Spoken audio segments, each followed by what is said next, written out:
everyone. In this class, we are going to talk about physical properties of alkyl halide. So the first physical property that we are going to learn is nature of CX bond.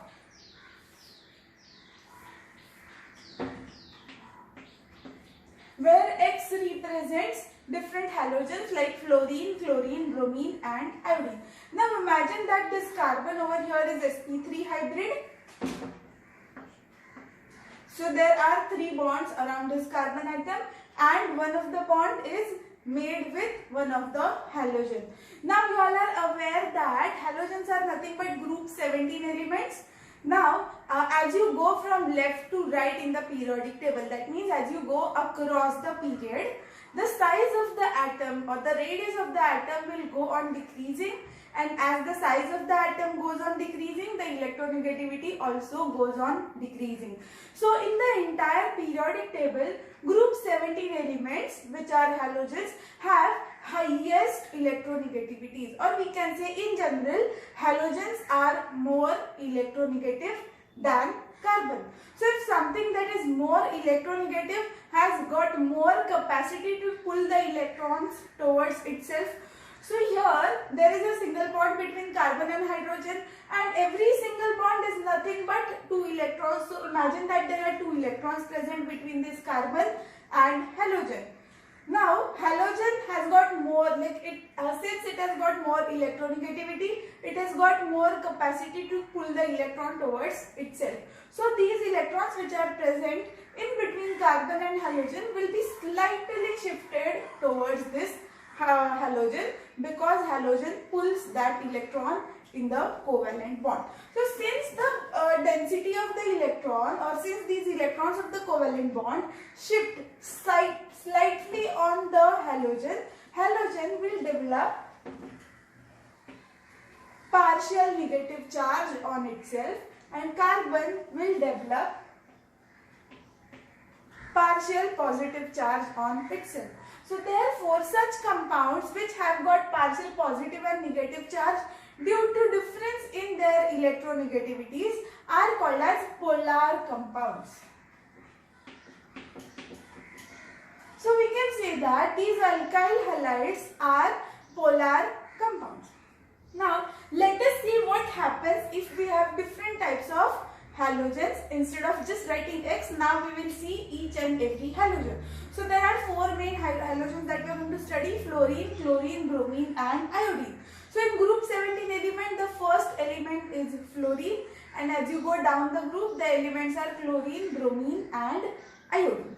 Now the electronic configuration of fluorine is 2s2, 2p5, or we can say the last electron in case of fluorine is in 2p orbital. And as you go down the group, the number of orbitals will increase. In fluorine, the last orbital is in last electron is in 2p orbital. Then in chlorine, it is in 3p. Then bromine 4p, and so on. So now, as you go down the group, the size of the atom will also increase. So that means fluorine will be the smallest element of group 17, and as you go down the group, size will go on increasing. So now let us see the impact of size of halogen on the bond between carbon and halogen. So imagine that this is fluorine over here and this is the p orbital of fluorine. Now p orbital of fluorine is going to be smaller in size. Then as you go down the group, imagine that this is the outermost orbital, p orbital of fluorine, which is going to be slightly bigger than the fluorine. I'll draw it bigger. So this is going to be slightly bigger than fluorine, and again bromine will be even more bigger than this. And iodine is also bigger than bromine. So as you go down the group from fluorine to iodine, the outermost p orbital will become bigger in size, and therefore it will become more and more diffuse. So since it becomes more and more bigger, more and more diffuse, the length of the bond between carbon and halogen will go on increasing. So see if this is CF bond, since fluorine is the smallest element of group 17. As you go down to chlorine, this bond is going to be little bigger than fluorine. This bond is very small. This CCl bond is little larger than fluorine because orbitals of chlorine are bigger than outermost orbitals of fluorine. Then CBr bond will be even more larger than this, and C iodine bond will be largest in the entire group. It is going to be the largest bond in the entire group. So now we are going to talk about bond length of CX bond right now.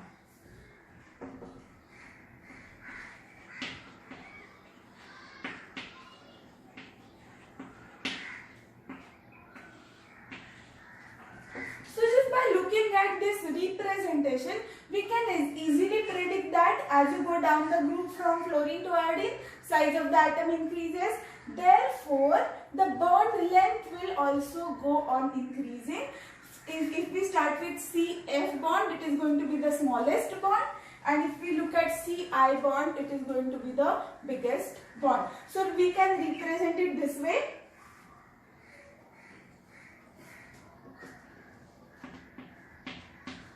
CF bond smaller than CCl bond, which will be further smaller than CBr,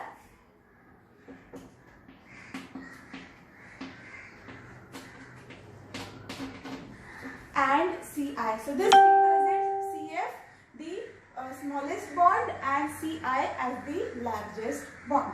Now let us talk about another parameter of this bond.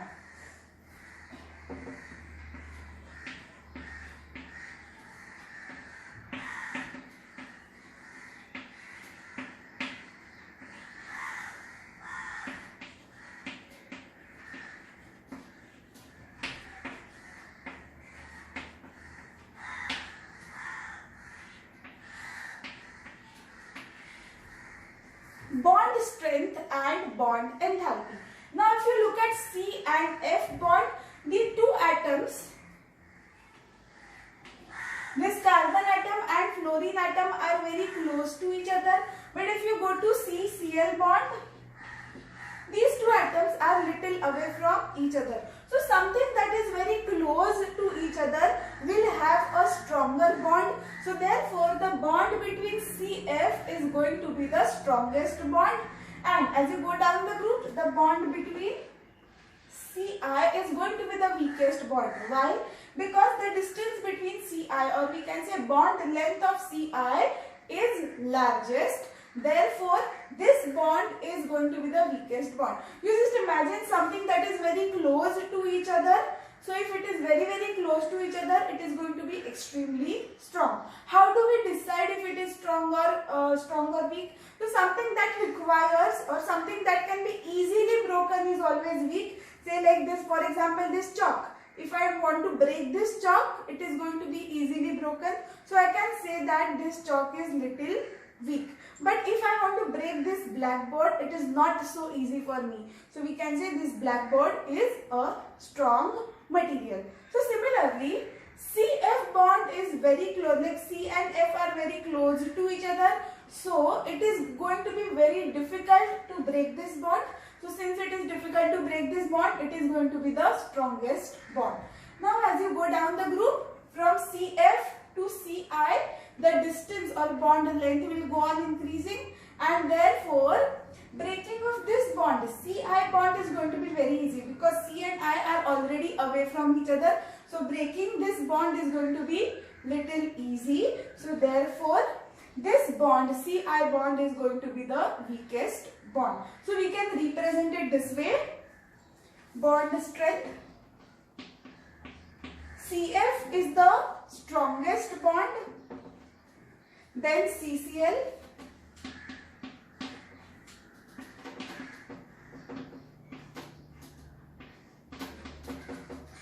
Ci is going to be the weakest bond of all the 4 bonds. Now let us talk about bond enthalpy. Now imagine something that is very strong, like it is difficult to break, and something that is difficult to break requires more energy. Okay, so if this Cf is the strongest bond and if this Cf is the bond which is most difficult to break, can we say that it is going to take a lot of energy? If I want to break this bond between C and F, it will require a lot of energy to break this bond. So therefore, bond enthalpy of Cf is maximum. The reason is Cf is the strongest bond. So therefore, breaking of Cf bond is difficult. Therefore, this is the bond which is having maximum bond enthalpy. Similarly, as we go from fluorine to chlorine, it is little easier to break the bond between CCl. So therefore, the bond enthalpy of CCl will be little lesser than CF. Abhi last में Ci bond, it is already a weaker bond. So since it is a weaker bond, it is easy to break that bond. And since it is easy to break that bond, it doesn't require much energy. So therefore, the bond enthalpy of Ci bond is smallest out of 4. Now let us talk about the next parameter, that is dipole moment.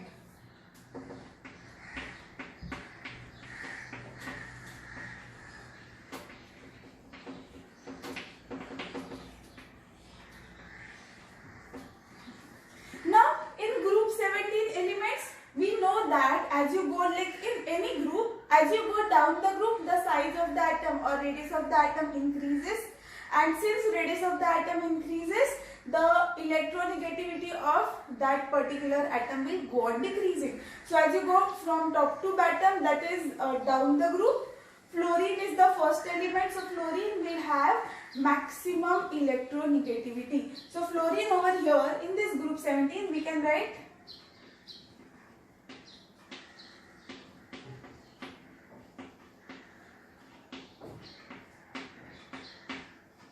it has got maximum electronegativity. So we can say fluorine has the highest capacity to pull the electron towards itself. So imagine that you have a bond like CF bond, the bond like this, instead of X, imagine that there is F. So if you have CF bond present, the electrons in between chlorine and fluorine will be pulled to the fluorine atom or towards fluorine atom to the maximum extent. Now if we compare this with CCl bond, chlorine is little less electronegative than fluorine. So the capacity of chlorine to pull the electron is less. So in this case,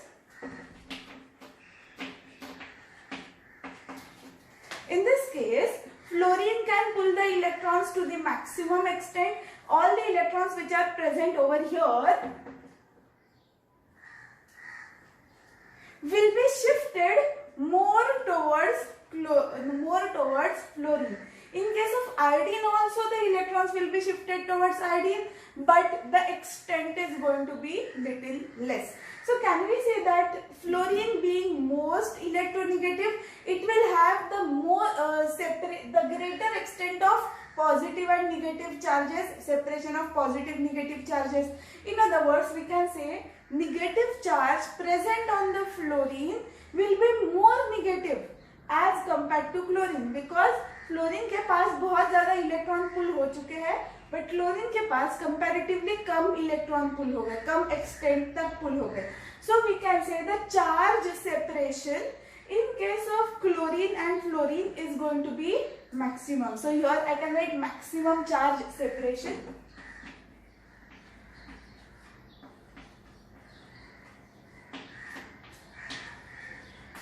Maximum charge separation, and in case of Ci it is going to be minimum charge separation among all the four. So therefore we can say or we can compare their dipole moments like this. CF will have maximum charge separation. So therefore CF will have maximum dipole moment.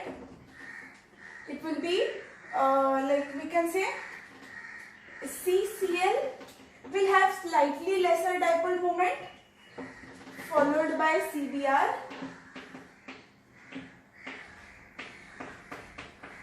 and Ci will have the least dipole moment. The next physical property is boiling point. So now we will compare boiling points of different alkyl halides. Now let us first compare it with our simple alkane. I will draw our simple alkane, that is CH4.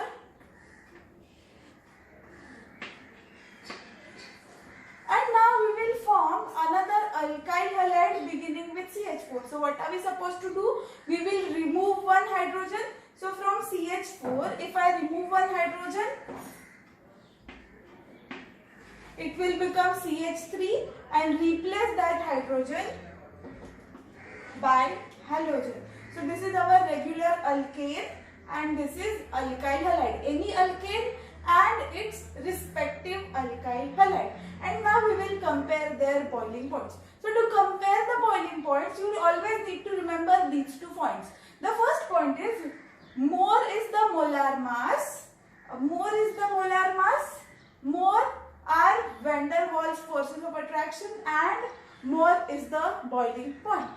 Or in other words, we can say as molar mass increases, van der Waals forces will increase and boiling point will also increase. So we just have to compare their molar masses. The one which is having more molar mass will have more boiling point. So in CH4 and CH3X, obviously halogens, that is X, will have more atomic mass. So since they have more atomic mass, they will have the CH3X, this entire compound will have more molar mass compared to CH4.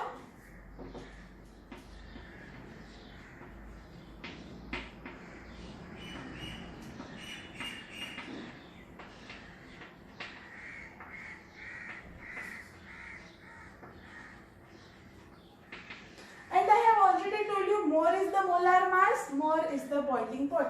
So after 2, CH3X will have greater boiling point than CH4. So now we have compared alkanes with alkyl halide. Any alkane will have a lesser boiling point compared to its respective alkyl halide. We can take one more example like this. If we take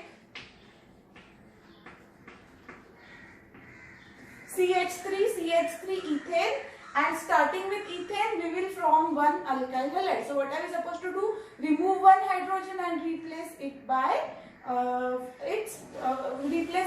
any of the halogens. So I will remove one hydrogen from here.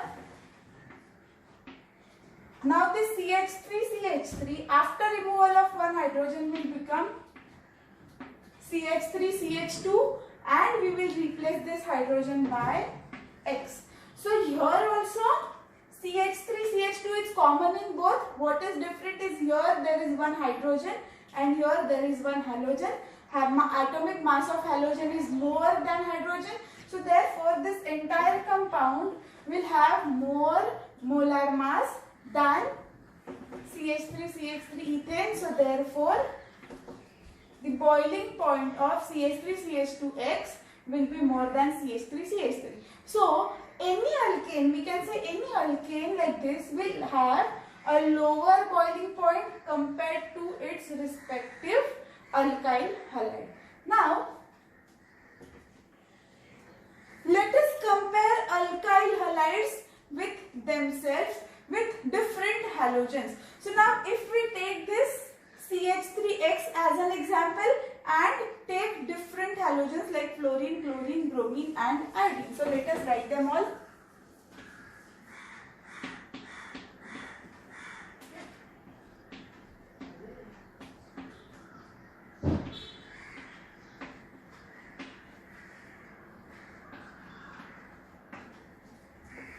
Now if you observe, CH3 is common everywhere. What is different is the halogen part, that is different. So out of fluorine, chlorine, bromine and iodine, atomic mass of fluorine is least. It has got the least atomic mass. So therefore this entire compound CH3F, since CH3 is common everywhere, we are not looking at CH3, we are just looking at an element which is different. So since this compound CH3F has got lower molar mass, it will have the lowest boiling point. Then CH3I, since iodine, this iodine has got maximum atomic mass, this entire compound CH3I will have maximum molar mass and therefore it will have maximum boiling point. So what you just need to remember is less is the molar mass, less is the boiling point, more is the molar mass, more is the boiling point. So how will be the order of boiling point? CH3F smaller than CH3Cl, which is further smaller than CH3Br, and CH3Br again smaller than CH3I. So here also if we can see, from CH3F to CH3I, molar mass increases, therefore boiling point will also increase. Now let us compare, let us take CH3Cl as an example and draw its homologs. In 11th standard we have studied what are homologs. Homologs are the compounds which differ by CH2 unit, or we can say they differ by one carbon atom. So we begin with one carbon atom at CH3Cl. Then we will draw one more structure. Here we have only one carbon atom. In the next structure, let us draw two carbon atoms. So now the structure will be CH3, CH2Cl. We just need to go on adding CH2 units. So here it is going to be. Then after two carbon atoms, the next structure will be three carbon atoms. So again we will add one more CH2 unit. So next structure will be CH3, CH2, CH2 and Cl.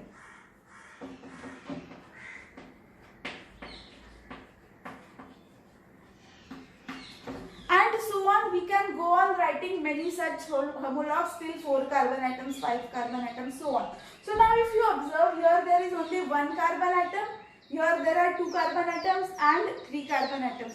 So if you don't even need to calculate. If you just apply the logic, the structures are actually getting added with CH2 units. Here there is no CH2 unit, here there is one CH2 unit, and here we have 2 CH2 units. So basically CH2 units are getting added. So if CH2 units, if something is getting added, let us not talk only about CH2. If something is getting added, that means the molar mass will also be increased. So out of these 3, CH3Cl will have the least molar mass and CH3, CH2, CH2Cl will have the most molar mass. So now we know that less is the molar mass, less is the boiling point, more is the molar mass, more is the boiling point. So the order will be like this: CH3Cl smaller than CH3, CH2Cl, smaller than CH3, CH2, CH2Cl. So basically, can we say that the boiling point will go on increasing as the number of carbon atoms in a chain increase? So basically here the chain is getting extended. So as the number of carbon atoms in the chain increase, the boiling point will also increase since its molar mass also increases. Now let us see the next point. Now here we need to apply this second point. We have already applied first point everywhere. Now is the time where we need to apply the second point, which says as branching increases, boiling point will decrease. So if there is some compound which has got more branches, it will have a less boiling point. So let us understand this with some example.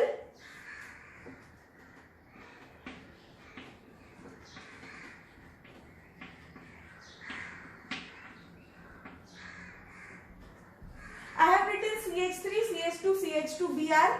Then I will write one more example with a branch.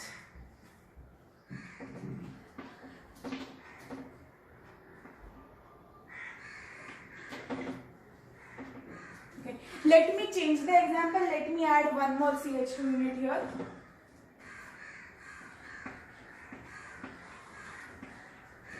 Then I will make some changes in this.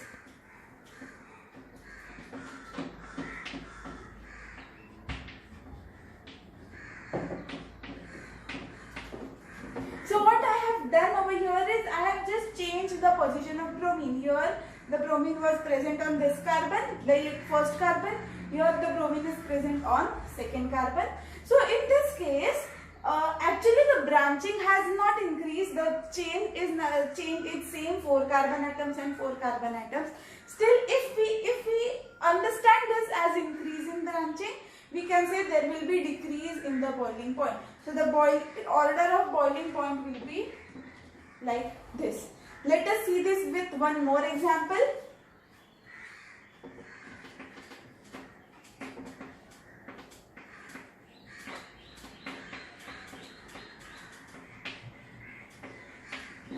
Now if you observe in the first example over here, all 4 carbon atoms are present as a chain, but here only 3 carbon atoms are present in a chain and one CH3 unit or one carbon atom is present as branch of that particular chain. So in such case, we can say that the branching is increased. Here the number of branches are same. The molecular formula is same, molar mass is same, but what is the difference? Here the branching is less, or we can say there is no branching, but in this compound the branching has increased. So in such cases, if there is increase in branching, there will be decrease in boiling point. So in such cases, this compound will have maximum boiling point. I will write this compound here.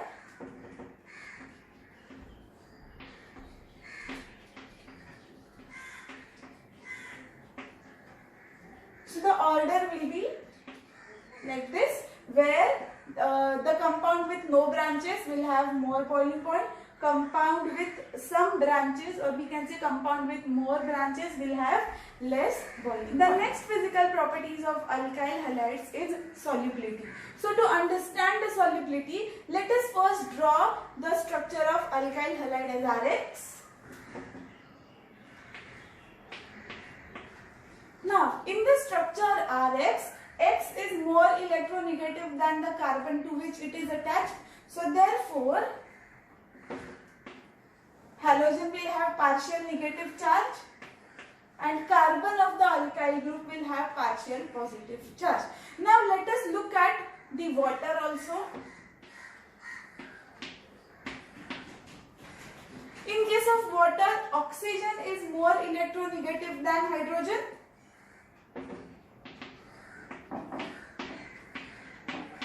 So therefore, oxygen will bear a partial negative charge and both the hydrogens will have partial positive charges. Now we have to think whether this Rx is soluble in water or it is soluble in organic solvents. So to understand this, let us draw many such molecules of Rx.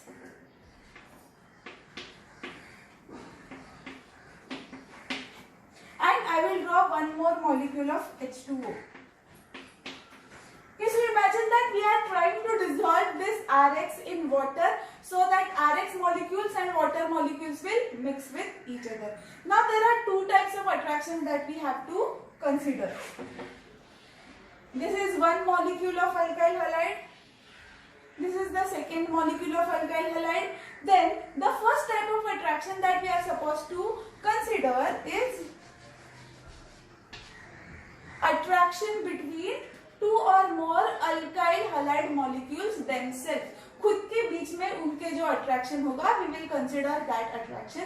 And second type of attraction is attraction between one molecule of Rx and one molecule of water. So there also has to be some attraction. I repeat, first type of attraction that we are going to consider is attraction between one Rx molecule and second Rx molecule only.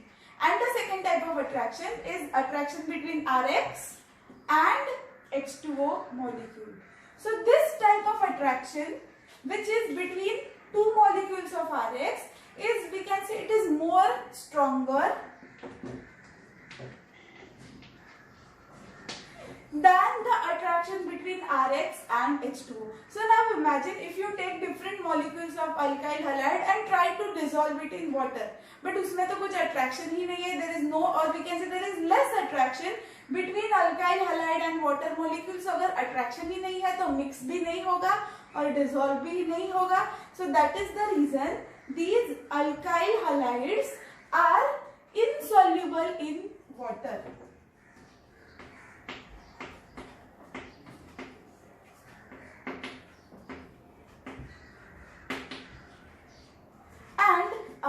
Since they are as they are insoluble in water, they are soluble in organic solvents.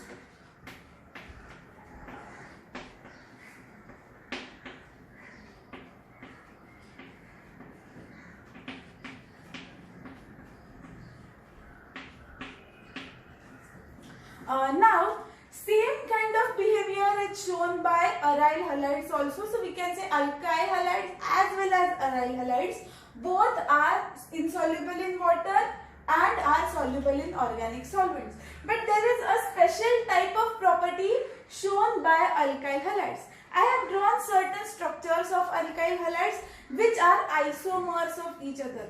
These structures are actually dichlorobenzene structures, but still they are different from each other. Here the chlorine atoms are present on first and second carbon, so this is 1,2 type of structure, so therefore it is ortho-dichlorobenzene. This is 1,3 type of structure, so this becomes meta-dichlorobenzene, and this is 1, 2, 3, 4, 1,4. One chlorine is on the first carbon, second chlorine is on the fourth carbon. So this is 1,4 type of structure. So we call this as para-dichlorobenzene. Now out of these isomers, ortho, meta, para, we will compare boiling and melting points of all the three. If you look at the boiling points of all the three isomers, they are like 453, 444, 448, not much different. They have more or less similar values or values in the same range. Now look at the melting points. 256, 249 and 322. This molecule, para-isomer, has got exceptionally higher melting point. Now let us understand the reason that why it is showing the higher melting point. If you compare all the three structures with each other, this structure, this para structure is the most symmetric structure as compared to ortho and meta. Now these symmetric structure or molecules which are symmetric in nature can be arranged, can be packed nicely in solid state. If we are talking about melting point, first the compound has to be in the solid state, उसी के बाद वो melt होगा. The temperature at which it will melt is nothing but our melting point. So initially we have to think about solid state of all the three. So let us take example of para-dichlorobenzene, which is symmetric in nature. So to understand this, let us take a shape which is symmetric.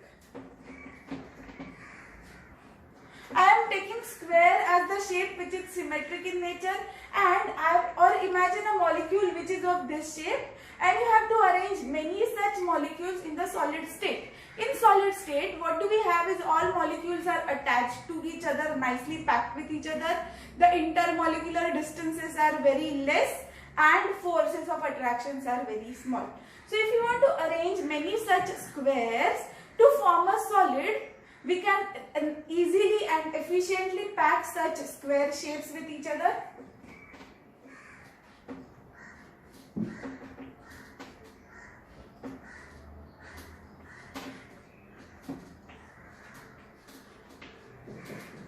So I have efficiently packed many such square shapes with each other. But now if I have a molecule which doesn't have a symmetric structure, instead it has some random unsymmetric structure. Let us take this as example. If this is the shape of certain molecule, and if I want to arrange many such molecules, I want to closely pack many such molecules to form a solid. So this is how I can arrange, say,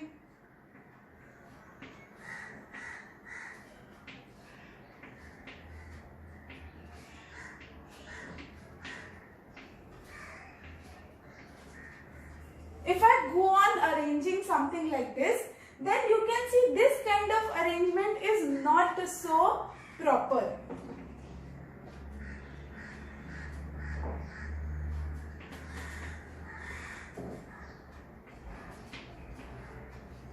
You may also observe that there are different types of gaps present over here. अभी ये जो सारे structures है, ऐसा का ऐसा नहीं होगा, ये बस एक समझाने के लिए, कंसेप्ट समझने के लिए हमने एक रैंडम शेप लिया है. So if you observe such unsymmetrical structures to be closely packed, we can see that there are certain gaps present over here, or we can say these molecules are already little away from each other as compared to symmetrical structure which are actually touching each other, next to each other. But here they are not exactly next to each other, they are little away from each other. Now if you want to melt any of these solids, for melting you need to separate these solids, these molecules from each other. So separation of these molecules which are already away from each other, ये already एक दूसरे से थोड़ा थोड़ा दूर है, उसको और separate करने के लिए हमें थोड़ा कम energy लगेगा. But such kind of molecules which are nicely, efficiently packed with each other with very high or very strong intermolecular forces of attraction, ये दो मॉलिक्यूल के बीच में बहुत ज्यादा अट्रैक्शन है. सो ऐसे वाले मॉलिक्यूल्स जिनके बीच में बहुत ज्यादा अट्रैक्शन है, उनको सेपरेट करने के लिए और थोड़ा ज्यादा एनर्जी लगेगा. ज्यादा एनर्जी लगेगा मतलब क्या होगा, ज्यादा टेम्परेचर लगेगा. इसीलिए if you observe the melting points of ortho Meta and para isomers, para isomer being symmetrical has got maximum melting point, but ortho and meta have got more or less similar melting points. So this was all about physical properties of alkyl and halide halides. Thank you so much for watching.